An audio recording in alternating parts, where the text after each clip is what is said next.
Good evening, everyone. I'm Tarun, currently pursuing CSC at Sasi, which is Sasi Institute of Engineering and Technology at Tadapilipura.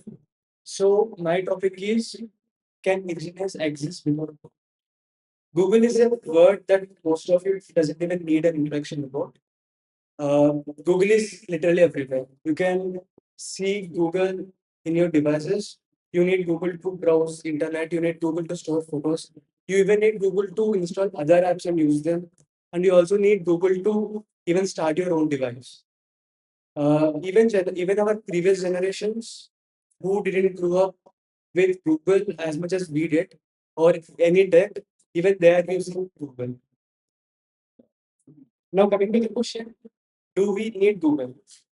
To be honest, it's basically a rookie question because Google acts the part of a bridge that connects us to the other services. Taking CSA an example, the closest we can get to Google. For a CS engineer, you basically need GitHub to store your code.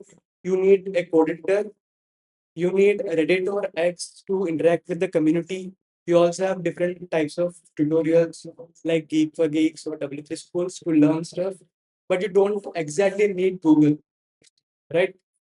You need Google to access to services. And according to me, there are even better and more efficient services in the internet. Like taking myself as an example, I have started out de-googling my entire tech.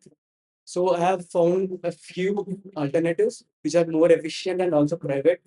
Like you can use DuckDuckGo as your search engine. You can use Zen browser as your browser, which is an alternative to Chrome.